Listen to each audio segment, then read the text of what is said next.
this week's episode of Disruptive Voices of the Pacific is actually coming from Vanuatu. I arrived here in Port Vila yesterday afternoon. This morning I'm sitting with a guy I've just met, but he's good friends of another friend of mine, Bobby Smith, and we're going to have a chat this morning, particularly around the work that he's doing in prison here in Port Vila. So good to be with you, Bobby. Thank you, Letitia. It's good to meet you. Thank you. Yes, now you've got a bit of an accent, so you're not from Vanuatu and you're not Australian either.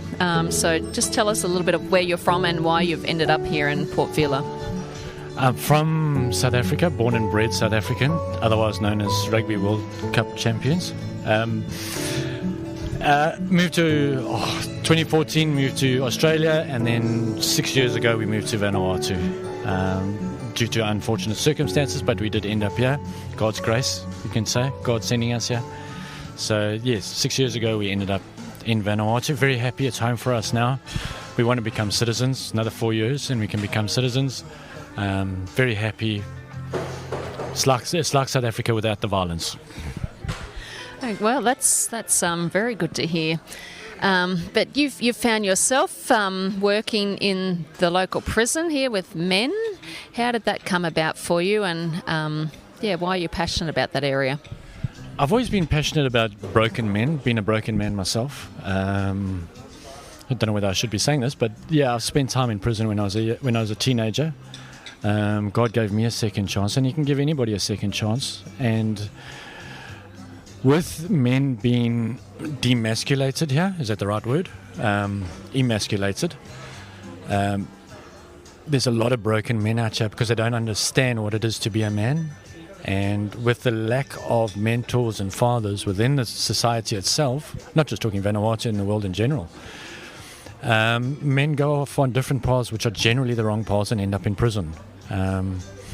So having that experience and knowing that God has given me a second chance, I want to share that with those men in prison who are broken. I've seen men walk into prison and there's no joy, there's no hope, there's nothing. They think their life's over when it's not. As soon as they realize that the gospel is there to give them hope, they change. And I have testimonies of that, that's why I do what I do. Simply because God gave me, a broken man, a second chance.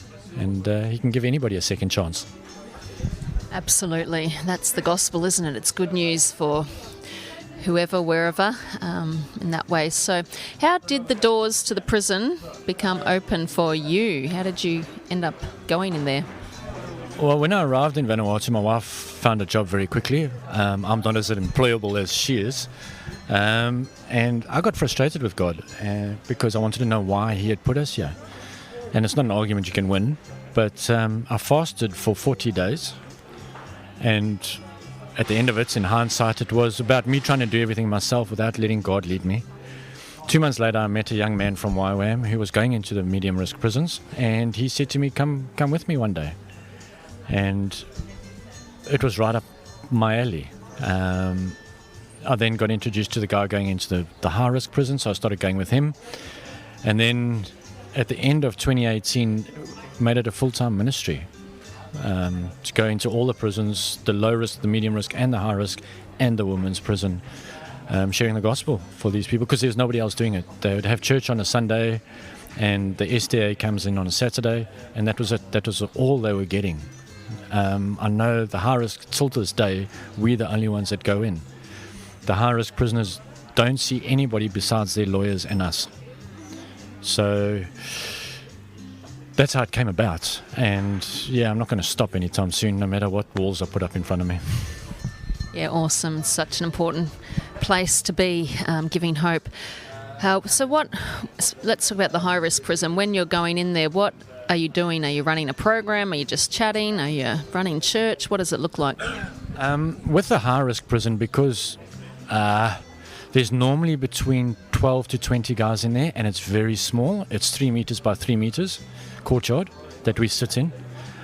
So it's relational rather than me teaching or preaching at them. It's more relational, finding out where they're coming from, why they ended up in there, what the influences in their life were or were not, and then counteracting that with the gospel, what the Bible says about it, from a principle point of view and what it actually says. So, very seldom. I do teach to a degree, but most of the time it's just sitting, talking to them, creating, because Vanuatu is about relationships, not just another missionary coming in and talking and disappearing. So it's about building relationships with them, and that's sitting down and talking to them about them, and then reacting with the gospel. Giving them biblical answers. Medium risk is more because there's 60 to 80. Same with the low risk prison. It's more of a teaching session. We very seldom preach because they get preached at every weekend. Now, when I say preached at, shouted at every weekend. So it's more of a teaching, but also doing like Q&As, what we would call Q&As, but getting them involved, speaking to them on their level, if that makes sense. We're not better than them. And I always say, what's the difference between a man sitting in church and a man sitting in prison? The difference is we know the sins of the man in prison, not of the man in church. So we're not any better. And that's why we try and do things by not coming across as being better. I don't even stand behind a pulpit. I refuse to stand behind a pulpit because immediately that gives me an elevation of some sort, which I don't like doing. I sit down on a chair and we sit down and talk. Whether I'm teaching or sometimes I preach at them when statistics come out and I get my backup about the statistics about sexual violence within Vanuatu, then I have a go at them in a nice way. But it's in the low risk and the medium risk, it's more about teaching rather than preaching. High risk is about relational conversations more than anything else. You mentioned sexual violence. Feel free to have a sip of your coffee. We're sitting in a cafe and a lovely cappuccino has just arrived into Bobby's hands. I've already had a coffee. Sexual violence is an issue in every nation, but how prevalent is it over here in Vanuatu?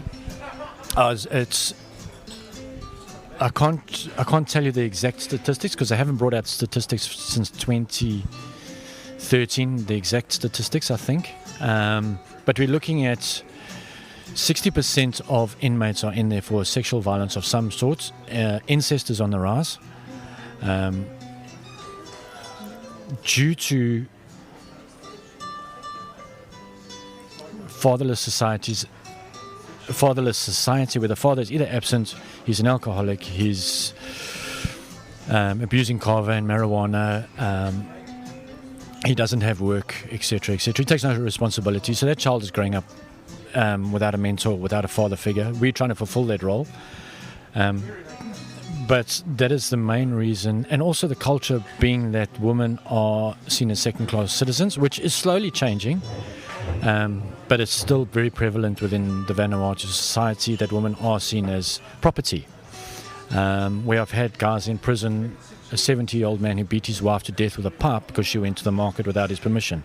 He still doesn't think he's done anything wrong because she is his property. He bought her. So there's that, the lack of respect for women, the lack of respect for family by men who have gone off the rails. And yeah, if I remember correctly, and I definitely stand to be corrected, it's 1 in 5 girls between the ages of 10 and 28, I think it was. No, 1 in 3 between the ages of 10 and 28, I think they said, have been abused in some way or another, mostly family members. So that is what we're dealing with, yeah. And what role does pornography play in the actions of sex offenders, do you think? With the younger guys, a lot, because they spend most of their time being influenced. They spend most of their time on their phones, being influenced by Western culture and pornography. Not so much the older guys. I think the older guys is just a power thing, that they have power over a woman. But yes, pornography, and it's on the increase. So we're getting a lot of younger guys in, which are being influenced by pornography. It is a big thing. Not as big as probably Fiji, but it is still a big thing because the internet, the data is very expensive here, so they're not all can afford it. But they'll share a phone, for instance. So, yeah. And similar to Fiji, a huge amount of the population attends church over here. So you would assume that church would be speaking on some of these issues, but no or yes? He's shaking his head. Give us a bit of an insight into church culture over here. Like I said to you earlier, it's about mixing culture with religion. So mixing the local culture with Christianity, and you get this mess of something that's been preached from the pulpit. And I blame the pulpit because there's churches on every corner, plus Vanuatu calls itself a Christian country. The values of that you get as being a man of God are non-existent. So what's being preached from the pulpit is not Christianity, because men of God won't do those horrific things that these men do. So yes, it is a big problem in this country, is the pulpit. I don't want to speak too much out against, because I'm still a guest within this country, but yeah, there's not a lot of, there's very few churches doing what's needed to be done to stop sexual violence, domestic violence, violence against children. There's very few doing it. I'm not saying everyone does it, but everyone is not doing something. There are churches that do something, and I can confidently say that I have 3 to 4 pastors at any one time in prison for mostly sexual violence. So the pastors are in prison. Yes, that's a slight problem there. And I love what you said, the difference between the sinners in prison and in church. The sinners in prison have been caught, haven't they? And that's the problem with the religious culture, is we get really well at covering up, and we dress up nicely on a Sunday. We do the choir practice, and we can shout and holler, but underneath it's not helpful. What has the response of the prisoners been towards you? How responsive are they to listening to you and your relationship, especially as an outsider coming in? Look, in the beginning it was really difficult, because like I said earlier, Vanuatu is a very relational country, and they see a white missionary coming in. They're expecting that white missionary to come in for a month or two and then leave, go back home. It's taken me a long time to create relationships with them, that they trust me, that Bobby is trustworthy. So they phone me if they need anything, or they phone me, just, Bobby, please pray for us. We're having an issue within the prison or whatever it is. There are some elements within the correctional services that don't like me going in, but that's okay. I think the truth hurts some people, so it still can be difficult because I'm an outsider, and that'll always be like that. But yeah, they trust me. They trust me enough that they will call me if there's an issue within the prison, including the officers, where I've had to come in because they were angry with another missionary that was going in at the time. And yeah, I had to go in. They asked me to come in and calm them down. It's the one and only time that I've actually felt a little scared, because they were getting so worked up. And when you're the only one in there with 60 inmates, it got a bit frightening. But through God's grace, we were able to calm them down, and I was able to talk to them. So yeah, it's difficult, but it is a process. But it's a process that's worth it, because once they trust you, you can get through to them. They'll start listening to what you say and believing what you say. So are you able to share any stories of men who have, not that we're looking for perfect ending stories, but just some good news stories of what God has been doing in the prison? I've got a couple, but the one that stands out the most is a guy that came in just after I started going into the prisons, where I was actually quite nervous because I was going to meet him, and it was all over the news and social media. He had raped and killed a 16-year-old girl, and my wife actually said to me, remember why you're going in. And it's one of the most difficult things, is to separate the human aspect from the God aspect. And I met him the next day in the high-risk prison. He had been beaten by the police, and he wouldn't even make eye contact with me. I'm not allowed to stick my hand inside the cells, but I asked permission to, so I could get him to shake my hand. Eventually he came and shook my hand, and I just said to him, look, I'm not here to judge you, I'm not here to condemn you, I'm here to be your friend. And to cut a long story short, a year later, he was teaching Bible studies in the high-risk prison. He then got transferred to another prison, and we commissioned him as a missionary. And he was up there for about 2 or 3 years, and he used to phone me all the time, I need more Bible studies, I need more Bible studies. At one stage, he had 40 guys that he was teaching a week. He then got transferred back to Port Vila. He didn't really know the guys, but he stood up when I was there, gave his testimony, not scared, and he'd been in prison twice before that and released for rape. So this is his third stint. He was sentenced to 23 years. So now he's still teaching Bible studies within there. I'll try at my best when they allow me to go and sit with him on his own, just to encourage him and keep him going as best we can. So yes, there are, and there's a couple of other stories as well, not as dramatic as that one, but guys that are coming out. My guy that works with me, he was a fairly good man before he went into prison, got tempted, realized what had happened and what he had done, and while we were in prison, he turned his life to Christ and now works alongside me and has for the last 4 years, including director generals of public works that have gone in for bribery and everything else. And one that went in said to me, it took prison to realize what kind of man he was. So, and he's out, different man altogether. So yeah, it doesn't happen all the time. I walk into the high-risk prison and there's a guy that's back in prison, for the third time. So the gospel doesn't reach everybody. God doesn't change everybody's hearts. There are people that are hardened, and it gets frustrating at times, and you get a bit despondent. But you can't do everything. Not everybody can be saved. So.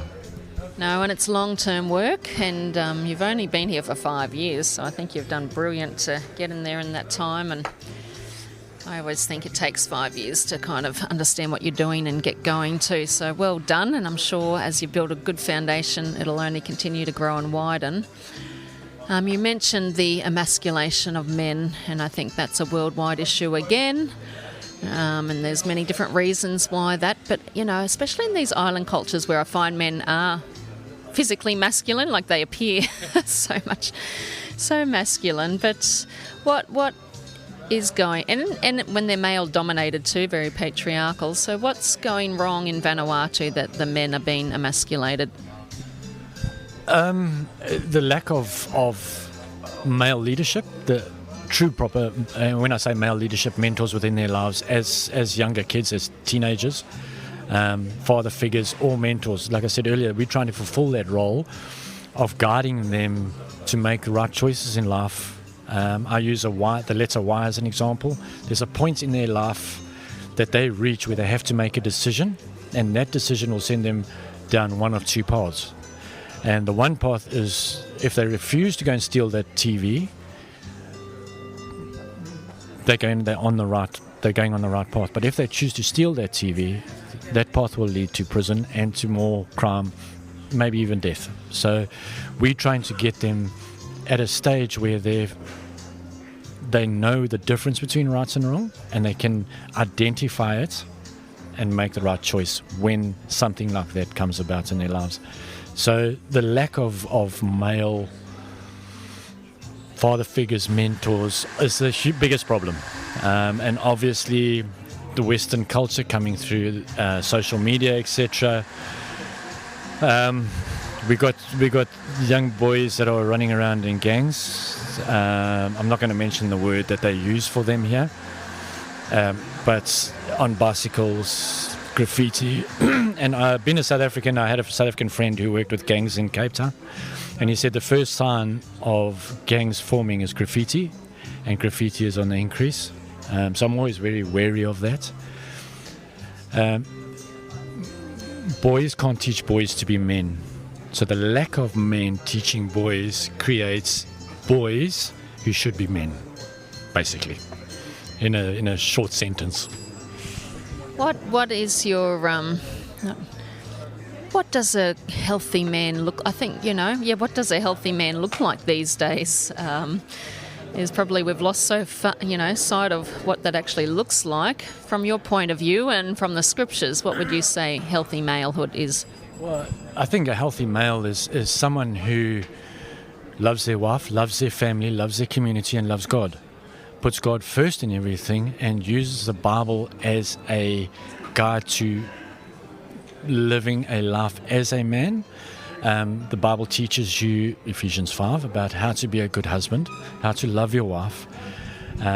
Romans tells you what you shouldn't be doing, and then tells you the wonderful news of salvation.